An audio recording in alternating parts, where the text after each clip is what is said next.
Akaswani Imphal Ningthoukhongjam Suni na pau pazari.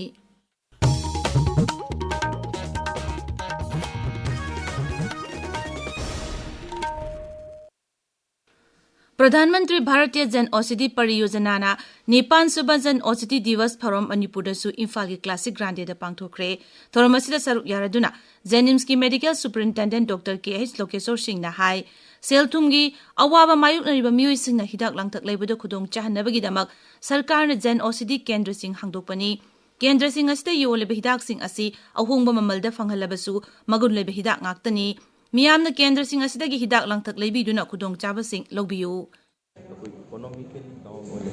affordable to mongam jadaba laina na treatment to mongam jadaba puding magto machine affordable oi amasung machine affordable oi maman tai habanati quality that compromise tawje asigumba janocity ki da laiba affordable price quality control to ba hidak singse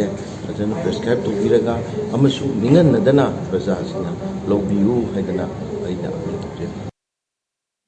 था असिगी अमदिगी सथरकपा पालन थौरम असिगा मरी लेना ngasi पांगथोकिबा थौरमदा तोंगान तोंगाबा Jan Aushadhi केंद्र मंगादा मनामथुम पिदुन इकाई खुमनबु उतकी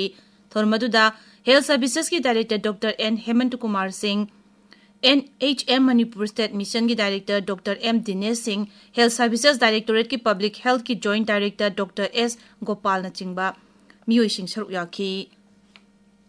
Manipur state commission for women समसुंग नेशनल कमीशन फॉर वीमेन ना मालेमगी नुपीगी नुमित थौरंगा मरी लेना था सिगे मापलदगे 13 फाउबा महाजन सुनवाई पांगथोकनी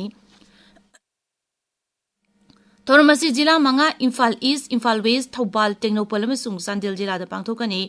निमित मंगानी चुमना चथगदबा थौरमसीना नुपीसिंगी मथकता चथब मिनैगा मरी लेनबा थांगलकपा वाकसिंग तागनी वाकसिंग अदुगी मथकता अथुबा मतमदा लखतपा याबा थौरांगसिंग लखतुना वाइल चथगनी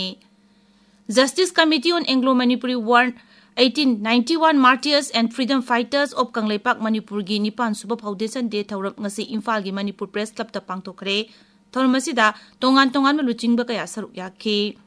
सेनापति जिला की कारोंग ग्राउंड भारत लानमी ने सिंधुना एक सर्विसमैन की रैली मंगरांग पांगथोखरे रैली असिदा भारत लानमी अमसुंग असम राइफल्स की एक सर्विसमैन सिंह बिरनारी अमसुंग मखोई इमुंग मनुंग की मियोइ सिंह सरुक याखी थौरमसीगा मरी लेना लेमना लायंग की केम अमदी तोंगान तोंगान थौरम सिंहसु पांगथोखी हाइरी राष्ट्रपति द्रौपदी मुर्मू ना हाइरी सरकार असिना ट्राइबल मियाम की पुंसी महिंग फगदनबगीदमक तोंगान तोंगान थौरांग सिंह पाइखतले ट्राइबल सिंह महौसादगी लेजरकलबा नाट अमसुंग संस्कृति योखतनबगीदमक सरकारना थौरांग सिंह पाइखतले राष्ट्रपति ने नोंगचु बेंगोल की दार्जिलिंग दा पांगथोकपा मापन सुबा संताल कॉन्फ्रेंस दा वा ngangaduna संतालीगी महौसादगी चनरकलबा चनबीसिंग असिदा प्रकृतिबु नुंगसिबा अमसुंग अकोइबगी फिबम काइहंदना अमत ओइना शांति ओइना लेमिनबगी वखलोन याउरी हाइरी प्रधानमंत्री नरेंद्र मोदी ने हयेंग नई दिल्ली दा लुपा कोटी 19,900 की साखोत थौरांगी प्रोजेक्ट खरा उरेप उयुंग तमगनी खरगिना संगागनी श्री मोदी ने लुपा कोटी 19,900 चंगदबा दिल्ली मेट्रो प्रोजेक्ट खरा उरेप उयुंग तमगनी खरने संगारगनी महांगना दिल्ली मेट्रो दा अनोबा कॉरिडोर अनिसु संगागनी हाइरी किलोमीटर 13 हेना सांगबा Majlis park Maujpur Babarpur pink line corridor अमसुंग किलोमीटर 9 हेना सांगबा Deepali Chowk Majlis park magenta line corridor याउरी प्रधानमंत्री ने किलोमीटर 13 हेना सांगबा दिल्ली मेट्रो की फेज 5A की मखादा लेबा कॉरिडोर अहुम अमसु साननबा उरेप उयुंग तमगनी सिविल एविएशन मंत्री राममोहन नायडू ना बेंगलुरु दंगसी एयरबस इंडिया टेक्नोलॉजी सेंटर में वीडियो कॉन्फ्रेंसिंग की खुथांगदा संगाखरे श्री नायडू नाहाई लेबागसी ग्लोबल कैपेबिलिटी सेंटर सिंगी हब अमा ओइना मालेमना सखंगलकली मांगना मकाता नाहाई लेबागसी की हेथोइ चिंथोइरबा नहा सिंगना एयरबस कैंपस असिदा मखोइ मखोइना हैजब उट्टुना थबकता ओंथोपा यारगनी अनोबा एयरबस सेंटर असिना एयरबस कमर्शियल एयरक्राफ्ट अमसुंग हेलीकॉप्टर सिंगी क्रिटिकल सिस्टम सिंग पुथोकपदा मतेंग ओइरगनी वीमेन मसुंग सेल डेवलपमेंट मंत्रालय सिंधुना मालेमगी नुपीगी नुमित का मरी लेना हयेंग अयुक पुंग 8 मखाइदगी नुपी सिंगी ओइबा खोंगचत शांति वाक शक्ति वाक इंडिया गेट गी बीजे चौक फाउबा कर्तव्य पार्क फाउदुना चतकनी